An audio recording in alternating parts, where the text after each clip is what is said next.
We are truly thrilled to welcome today Brian Zimmerman, the CEO of the Cleveland Metroparks, a role in which he has served since March of 2010. In the 10 years under his leadership, there has been tremendous change at the Metroparks with the acquisition of land to preserve Northeast Ohio's natural beauty, an enhancement and recognition of the need for increased sustainability efforts and education. Brian has built trails, he's saved beaches at Edgewater and Euclid, and he's truly been a visionary change agent for our Cleveland Metroparks. Part of the Metroparks, yes, there are lots of reservations, but he also oversees marinas, golf courses, restaurants, of course, a zoo, 23,000 acres, 40 million visits a year. And I think half of those have been in the past 2 months, Brian, it seems like. $100 million budget, and the recipient of numerous local and national awards. Locally, he's been a Crane CEO of the Year award winner, as well as a 40 under 40. I kid his assistant that whenever I call to invite him to speak at one of our programs, he's unavailable because he is off picking up yet another national award for his work and for the Metroparks that he has built. He came to us from Wisconsin, formerly a Badger, but now solidly a Buckeye. He is the proud father of a St. Ignatius Wildcat and a member of Leadership Cleveland 2011. Welcome, Brian. Well, thank you. I get to unmute myself, so I must have some control over what's going on today. I feel so powerful. I thought I should introduce myself like this here today so that people can get used to seeing us with our mask on. Nick's got one on. I've seen others. Wow, what a wild last eight and a half weeks, and it's one of those things that it's a dream or a nightmare or a combination of both. But we are so blessed here at Cleveland Metroparks with an amazing staff, and there's a few joining. Natalie and Kelly are on this today. It has been truly part of our core values of teamwork, and it has taken everybody's amount of willpower to get through everything that we've been challenged with. First and foremost, thank you for joining. I want to just stress again, we didn't close during this pandemic. And as Mary Ann said, our numbers across the Park District have gone up over 137% increase. It is just absolutely amazing how many people came out. I've seen more bikes that were hanging in garages, more rollerbladers, people that have not used the park for quite a number of years. Our average trail increase has gone up by 75+%. Big Creek seeing a huge number. South Chagrin, Rocky River. We've had to go to the great lengths to close off areas of the park. It's really interesting. Some people absolutely love us and think we're the greatest things in the world, and others think we brought the devil to them for closing off the road that they drive their convertible on every Sunday with their wife or spouse or something. So it's been really interesting to see some of the reactions. But overall, our teams have worked very hard at doing this. All while we're 650 employees down from where we were 8 weeks ago. We've had to furlough, lay off, move to the Shared Work Ohio program, completely separate. We normally hire during an average year about 1,200 seasonals. This year will be close to maybe 200, 250 total seasonals. So it's a huge reduction. We probably have close to 85 positions that are currently vacant that will get held to the end of the year. And a lot of that is just attributed to the overall loss in revenue throughout the Park District. Merwin's Wharf restaurant won't be open for a period of time. Today, I just literally got a chance to walk. Mike was giving me a hard time about, am I wearing shorts under this? We had a board meeting this morning, so I'm actually wearing a suit today. I actually tied a tie for the first time in like 8 weeks. I almost forgot how to do it, but I walked the zoo, and the overwhelming response from the cruise, the zoo concept that marketing pivoted and kicked out yesterday crashed the website, not only ours, but it crashed Sentiment. It had more hits than it ever has in its entire history by like 10x. I mean, it absolutely, you should have seen the spike. It went up, and then the whole thing just came crashing down with the amount of hits. People are really looking for something to do, so we're trying to find those experiences. Walking with folks through the zoo. They can see animals. There's Spider-Man is here. We've got characters here. We've got our volunteers that are back. I will tell you just a kind of a eerie, creepy story. So I walked up the backside of the zoo, and the cheetah, who the grass is like growing really long all the way around it, saw me as I came around the corner, and then just stepped through the grass, then sat down just below the grass line, and then followed me all the way around. And I just kind of looked out of the corner of my eye. I'm like, yep, it's still watching me. Kind of creepy. But they have not seen people for more than 8 weeks. So our animals are very excited to see people back. He may have been hungry. I'm not exactly sure. Wearing a suit, I might have been pretty tasty this afternoon. So but again, I think it's the remarkable work that the team has done to see, again, the levels of visitation. Meanwhile, we're trying to figure out how to open the beaches, how to open potentially other venues. Golf courses never closed. That was one of the challenges that we were faced with, really early on, of how to run those. We had to cordon off our driving ranges, our putting greens. We had to increase our tee time distances from 8 minutes to 10 minutes. It's actually helped with pace of play, so it was an unintended positive consequence that came from that. But we've had to move and pivot with our nature centers. They're currently closed, and they're closed for the foreseeable future. Meanwhile, we're trying to, figure out how to open our ledge pool. Our Hinckley Lake Spillway areas. Our lake house down at Hinckley as well will be open this weekend. It's hard to believe Memorial Day is literally coming up this Monday. It seems like we just passed Easter. We've been like in this time gap, but life has gone on, and the trees are in full bloom, and we are continuing to keep things moving in a lot of different ways. Our budget has been extremely, challenged throughout this. We operate on a 10-year operating levy, and we have not borrowed money but maybe once since 1941. And today, for the first time, we went to secure a line of credit through the bank. And that was not an easy thing to do, but we need to be able to push our projects forward. We have reimbursements through the federal government if they slow down, if property tax collection slows down. We only have so much elasticity in the budget to be able to handle that. So we were able to do that this morning. Our team also put together, so if you remember what we did with the TIGER grant, which is the Transportation Investment Generating Economic Recovery, that is basically all of the trails connecting into downtown, more than $25 million worth of work. Our team strung together a project that is under the BUILD moniker. It's building up areas. So we partnered with Cuyahoga County, Nowaka, City of Solon, Village of Bentleyville, Chagrin Falls, and a host of others on the far eastern side of the county to put a grant application in for almost $8 million. And hopefully we could be successful on that, connecting our park system further in a more prophetic way to Geauga parks along the way. One of the things that I think we pivoted very quickly on, we have one of the largest Facebook followings of any park district or zoo, as well as Twitter followers. We have done a tremendous amount of education, virtual education. Our staff has been able to do that. And all of our education staff is working only 20 hours per week now. So they're on the shared work plan for 20 hours, and they're working for 20 hours, putting out content. We did get a small sponsorship from Raising Cane's to help offset some of those costs, but we have not been eligible for any of the federal funds. We did not receive any federal stimulus. Our government agency is large, larger than the numbers that were available, so we have not seen any relief, and we've had to manage very much within our means. Natalie's on the call. And we have been doing donor relations, lots of events. We did a Trails Day, a virtual Trails Day. We were kind of, I wouldn't say we had our head in the sand, but we were just like, wow, this isn't good. We canceled it. And then I'm like, we're not going to cancel this. We're going to do it virtually. And we had over 25,000 viewers that came for the opening of Trails Day. Was it ideal? No. But did it work? Absolutely. So we didn't let great get in the way of good, and we were able to really highlight the work that our trails team has done. We've also been able to raise some funds, which has been absolutely fantastic. Our Zoo Society is in the process of raising funds. People are really caring about the animals and the overall well-being of the agency. A few of the projects that we're working on right now, if you're a boater, as Marianne is, the water is absolutely as high as I've ever seen it.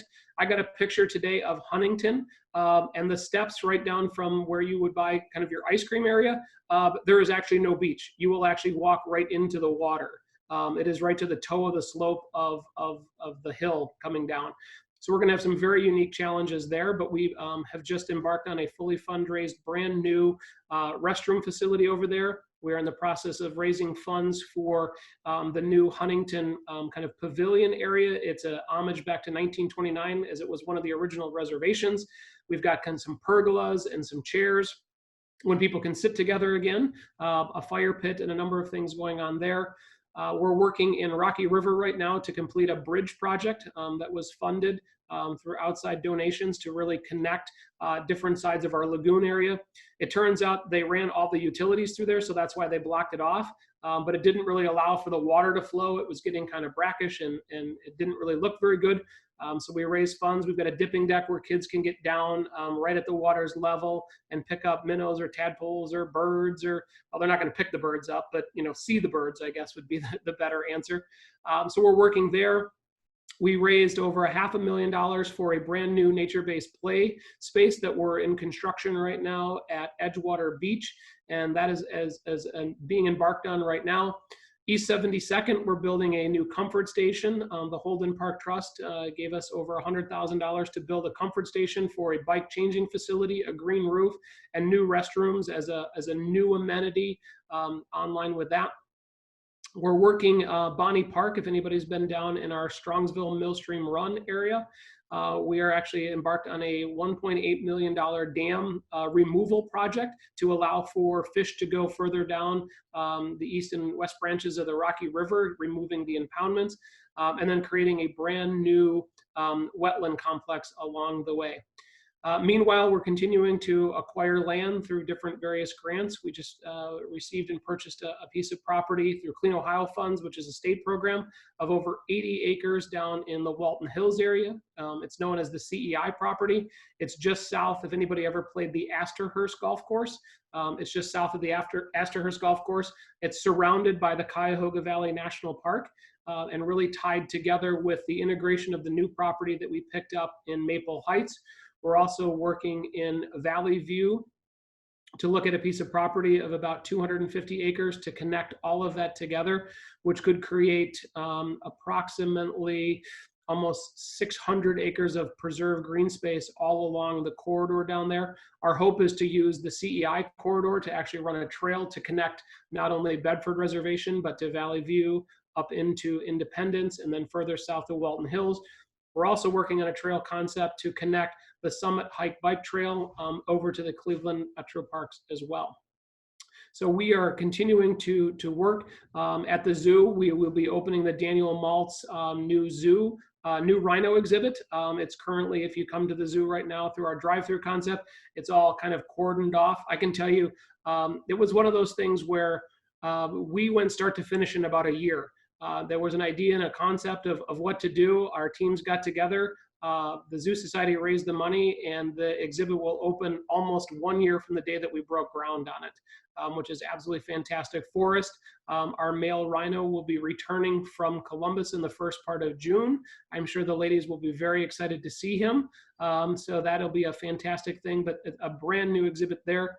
At this morning's board meeting, our board just approved, with a grant from the Cleveland Zoological Society, $800,000 to build up the concept of our gorilla exhibit, our attachment to where we're going to head with our rainforest rehabilitation along the way. So again, projects continue, work continues. We have not shut down. Our office looks very different. I'm in the office. Our teams have been integrated almost weekly. We have people continuing to come in and come out. We now have tape arrows on the floor of how to walk through. We're blessed. We don't have any elevators here. I've heard stories in elevators where there's 4 boxes where you get to stand in the 4 corners. Thankfully, we don't have that, but We have really been here for the community. It's National Mental Health Awareness Month. I will tell you, the people that were driving through the zoo were so ecstatic to have something to go to do. I think it may have done more for their mental health just to be out and to be able to go do something along the way. I see one of the comments about the bathrooms, which is one of my favorite topics.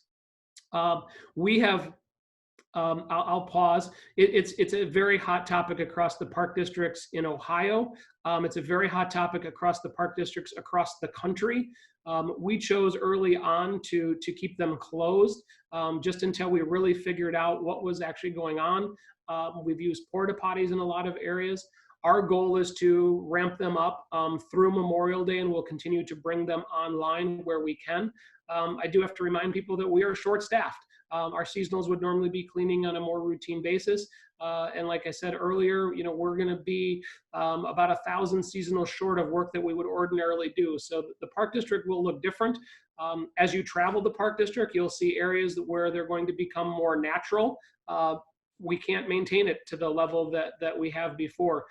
It's challenging our natural resources team. I'm challenging them to just not let the grass grow and make it look like just like we abandoned the area. I would like people to think about how we could reimagine these areas, actually round them up and actually put new trees in and actually put prairie grasses in, therefore reducing emissions, mow time, and actually enhancing the environment. So that's one of the causes and effects of this that we're looking at.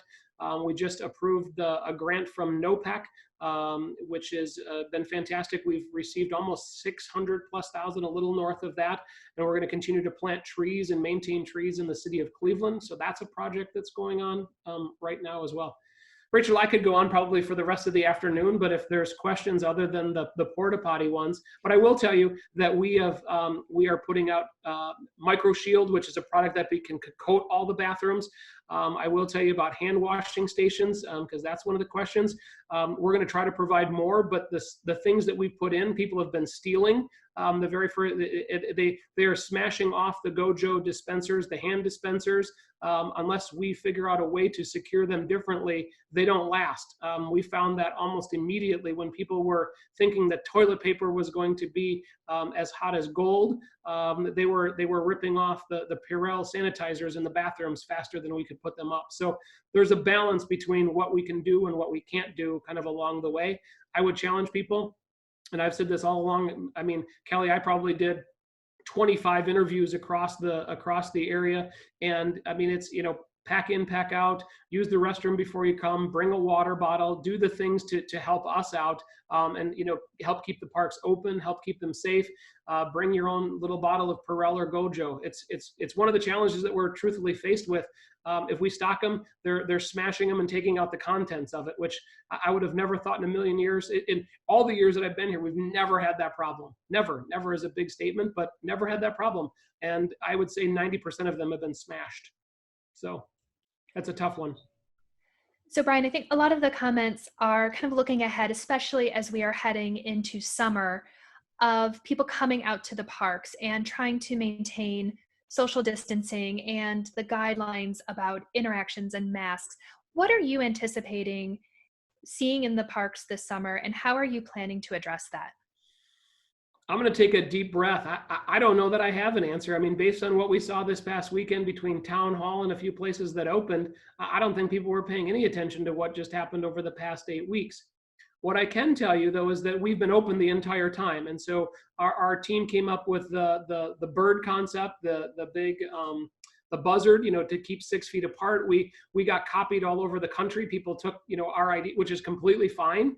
But we managed to stay open. We had a tough run at Edgewater Park early on. We got overrun. We had to close the upper parking lot.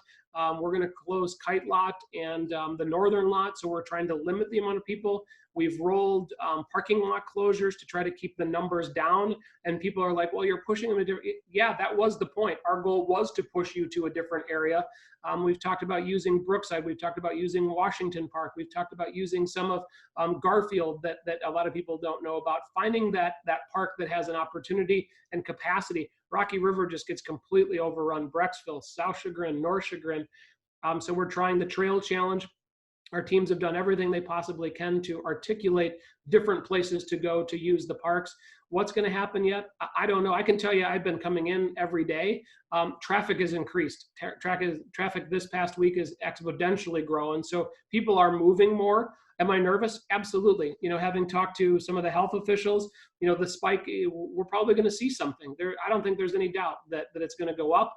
How we react to it, keep your hands washed, keep your you're clean, don't touch your face. All those things are going to be I sound like a PSA announcement here, but we've been living this because we've been open the entire time. We would love to get Fort Hill Stairs open. We would love to get Euclid Beach Pier open. We'd love to get Edgewater open, some of our attractions. Our fitness stations have been a huge challenge. People are like, they don't understand. It's like, well, you touch it, if you have it, you leave it behind. And we can't constantly keep cleaning it. That's why most people aren't opening pools this year, because they can't do it. They can't safely keep people distance. And what do kids want to do? They want to be next to their friends. And that's a big problem. So as you think about moving ahead and what you've wanted to do for the parks and what the new reality is, how might your vision have changed for the future around the parks? I don't know that it's. I keep saying that we just recalibrate. Everybody, and I laugh because Mike asked, I'm wearing, my tennis shoes. Our team is built for speed, and we continue to react. And trails are the most important thing. I mean, we see it time and time again, our studies.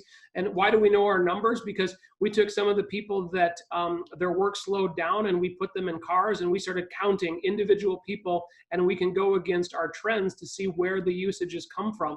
And it's exponentially north of where we've ever been before. So trails will continue. We're working on Slavic Village. We got funding from Third Federal. We're still short on funding from there. But the challenge we have, and I'll just be very candid with this group, how we are going to balance our budget is we're going to stop capital projects. That's because we only have so much elasticity within our levy. So if we have to balance loss of revenue at the zoo, it's a $27 million operation that brings in $15 million. And that's kind of the way it's been balanced. And we've been able to support that level of subsidy. But if we have a different level of subsidy, that means capital projects don't get done and employees don't get to come back. And so we'll see a decline in those. So we will look at the Bill grant. We will look at donations. We will look at Third Federal has helped us out. Cleveland Foundation was a big supporter the last time. So we're going to continue to do all of those things to try to raise funds and awareness. But connections is so important. So connections to trails, protection, continuing to preserve land. We have people that are continually looking at opportunities for us to buy land, and relevancy. That's one of the big things. So there's a lot of things that we're just going to keep moving forward towards. The zoo, we've done almost $30 million worth of enhancements in the last number of years. We're going to try to continue to raise funds for the gorilla exhibit to provide them. We've got 5 of them now. We used to only have 2. They're very active. So we're going to continue to keep moving forward. And speaking of trails and plans, there's a question around any plan to extend trails in Euclid Creek. The answer is yes. If you can help me figure out how to move there, I think there's an interstate or something that's over on that side of town. I don't go to the east side very often. No, I'm kidding. I-90 is a little bit of a challenge for us, but I will tell you that there is a very cool opportunity. Center Middle School in Euclid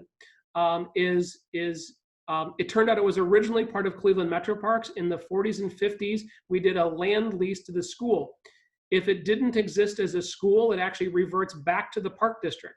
It actually follows the Euclid Creek all the way north across Chardon Avenue. So we're going to continue moving north as best we can. We have some challenges. The city of Cleveland, there's a water treatment plant. There's a freeway in the way. But we got through the Tiger Project with Homeland Security, the Port Authority, the railroads, the city, the county. We've been able to accomplish those things. So we're looking at more connections coming out of Euclid Creek. Our goal is to connect it all the way to the lakefront. That would be, if that gets done in the next 10 plus years, I'll be very, very happy with that. And speaking of insights on plans, any next steps or plans for Acacia? Well, Acacia, for those of you who don't know, is really our latest reservation. It was a donation through the Conservation Fund, through a private family that donated the funds. It's the former golf course on the east side of town. We have put almost $3.5 million into it in most recent years. It's interesting. We go on these tours when we could be together, but we would go out and take a look at things. And we had some plans to put a pavilion and do some other things. Right now, we're raising funds to redo the bathrooms out there and create a pavilion when we can reuse it. We're essentially taking the old cart barn and actually turning it into a reservable. So we're using what's there instead of creating something else in the park that's actually very near the parking lot. So if you remember when you first walk up right off of Cedar Road, the clubhouse is on the left side, which would be the west side, the cart barn. That will become a new pavilion for us. We're in the process of bidding out the bathrooms. We may do the work internal along the way, but that's really what we're doing there. We just most recently repaved the trails. We're going to talk about some fishing areas as well, because kids love to fish. People love to fish. That's one of the things that we've seen during this time of social distancing. The amount of people fishing has been absolutely fantastic. And fisher people, I guess is correct. They like to stay apart from each other, which is really good. So they're natural social distancers along the way. But Acacia continues to be a really popular spot along the way, but it's got great trails that have been just most recently repaved. So those are the kind of the plans there. I will tell you, big picture, we'd love to be able to connect to our neighbors from Lyndhurst. We'd love to go further south. We'd love to connect into, we'd love to get into Highland Golf Course. We'd love to connect to Camp Cordray. We'd love to get out to South Chagrin. So we'd love to build that whole corridor connection on that side as well, through Beechwood and further south through Warrensville Heights, connecting those communities. So that's a whole another plan.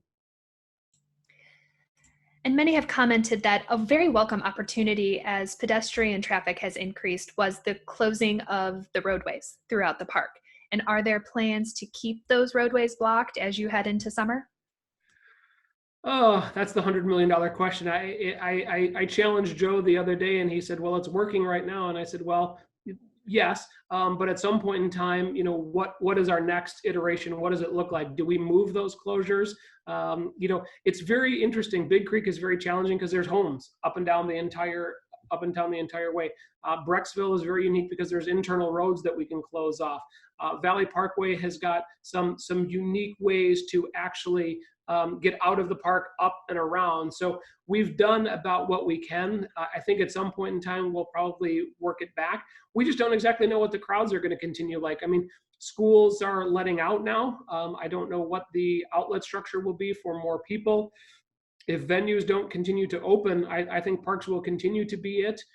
We've tried to figure out, could we even do some programmatic elements, but 9 people in a class with a teacher, 6 feet of different, that's like a semi-trailer long of people. We might lose the last 2 in the woods. So we haven't quite figured out how to manage some of those things yet. So the beauty of it is, and I will tell you a great story, between last night and tonight, or last night and this morning, our team, 4 of our web people, actually rebuilt the back end of our website to actually accommodate the ticket. So instead of using our national ticket provider whose site crashed, our team worked overnight to actually bring on the zoo tickets for Cruise the Zoo overnight. So if it can happen, our team can absolutely do it. But part of it is we're kind of waiting to see how people react and keep using the parks. It's a challenge. We are extremely challenged with and blessed with great attendance. And Brian, we do have a few more questions. So for those on the phone, if you are able to stay with us, we are going to extend our time a little bit. If you do need to hop off, we completely understand. And thank you for joining us today. As you think about the need for social distancing, what kind of creative ways has the team come up with in terms of marking out requirements for social distancing in park areas? For example, there's been recent coverage of efforts by Two Trees in Brooklyn to mark out social distancing circles in open park areas. Yeah, we've seen some of those things. I'm hesitant to get into circling parts of the park and doing other things. I mean, I hope that people continue to try to understand what is trying to be accomplished here. Our beaches are going to be a challenge. I'm not so sure what the city of Cleveland is going to do, but with their pools for the summer. But if they follow suit to about 90% of what's happened across the country, they won't be open. There'll be no place for people to go. So I think we're going to have a challenge there. There's no really way to enforce it. There's no really way to enforce people to try to keep them moving. So we're trying to bring on more auxiliary officers to help us with that. That's an expense that we don't necessarily have the funds for. We've tried to apply for grants, but because we're a separate political subdivision of the state with no defined city municipal boundary. We have been ineligible for those programs. So we've tried to partner with the city of Cleveland on that. We have not heard back whether we've been successful, but we're going to continue to try to do that. As we've done in most of the stores, you see the dots in this. So if you buy ice cream at Edgewater Beach House, there'll be dots along the way. But it's going to be a challenge. East 55th will open this weekend for curbside pickup only. We're going to do dockside service for the marina. So we're going to try and we're going to evolve essentially as they go. But I can tell you we're ready and willing to step up to the challenge. And as people come back to the parks and there's new ways of doing things, what type of plans might you have around public education of how to be in the parks safely with all that's going on? Oh my, we're living it every day. I mean, it's early on. We were getting, pictures I was getting tagged in a tweet to the governor about, what we're doing about social distancing. I'm like, it's like kindergarten. I mean, I can't hold everybody's hand. I mean, we have 18 million visitors that come through the park, 40 million recreation visits.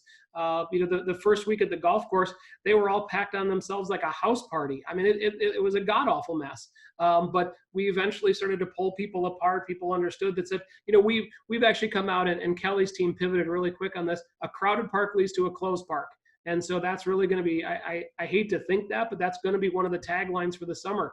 We will have no choice if the park gets too busy, that we'll have to close it down. That's going to be what's happened. I've already talked to the governor. I've already talked to Houston. I mean, we're the largest in regards to that. We get the most visitation of any park district in the state of Ohio. And I said, we will have no choice but to close down areas, which is going to be wildly unpopular.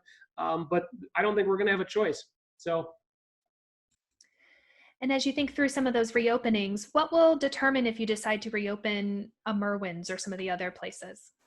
Well, I can tell you staffing is going to be one of the things. All that staff is deployed to Edgewater Beach House, Edgewater Pier, East 55th, and Wildwood right now.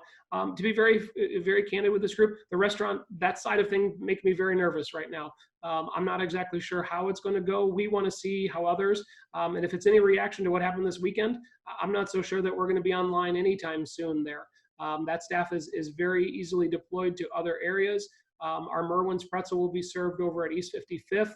And so I think we're going to try to push ourselves in some different ways with some grab and go things. We did do a survey. Kelly's team did a survey. People, we thought, well, again, we're a conservation agency. We thought the to-go boxes would be the best answer. People overwhelmingly did not like the to-go box idea. They wanted to have a sit-down meal with silverware and plates, which we were really surprised by some of that. But when you look at the capacity of a restaurant to open at only 50% with no bar business, you actually lose money the day that you decide to open. Your margins aren't big enough to withstand what's actually going to happen. And then the fact that if nobody comes and you've got your food costs, you could be upside down very, very quickly. So I think from that end, we're going to play it very safe. East 55th is a very, I would say, tight menu with very good ability to replicate. So we're going to try those things to see how it goes and just see where things land. I think each one of us, I am one of the most impatient people you'll ever find, and we've just had to have lessons of patience because there are things that are out of our control right now. So as we get information, we react, and then we move, and then it changes at 2 o'clock, and then at 2:10 we decide to change. Anybody follow that? The governor, 2 o'clock. Yes, he makes new. All right, some people are smiling, so thank you for that. But then we pivot, and then we move forward again, and then that's what we just keep doing. And we don't. We are a big regional government. We don't act like it. We try not to be. We try to be entrepreneurial. But this has been a challenge. If it's any indication, the drive-through cruise at the zoo is packed. I mean, absolutely packed. It's already sold out Friday. It's already sold out. It's already sold out Sunday. And we're only doing it 5 days a week right now because again, we have limited staff. And our whole entire zoo staff is on 20 hours per week. So can you imagine trying to schedule through 250 people that can only work 20 hours a week because they're in the program? Oh my. But we're getting through it. Well, and thinking of your team that you have all still continuously worked through all of these challenges, what are some things that you're doing to take care of your team and make sure that they're doing okay through all of this? Humor. Our team, we like to laugh a lot, and it's we try to laugh. I mean, because yesterday, honestly, in my 10 years here, yesterday might have been one of the most challenging. I mean, the beach house, it got itself locked out. For some reason, the whole electronic system shut down. We had a pole come down in the zoo that knocked out the internet over the night, so the upgrades didn't happen. We just, we've been challenged, but we all laugh at each other's hair, how much it's growing. I think we're going to get a team picture when this is all done. We all know each other's real hair colors now, but we're laughing through it, and we're getting through it. And it's during this you find out what your team's really made of. And I think one final question that I think is on all of our minds is, what can we do to help you in the Metroparks? I mean, I think there's so many different things, and I hate to think this way, but the value of donations right now are extremely huge. The donor advised funds that we've got, the trails giving, those programs are extremely important. The zoo, some people just came to the zoo just to donate. They just said, we wanted to give back to the zoo. We've been, we've seen people, there was a couple that drove to the zoo that I think were in their 80s.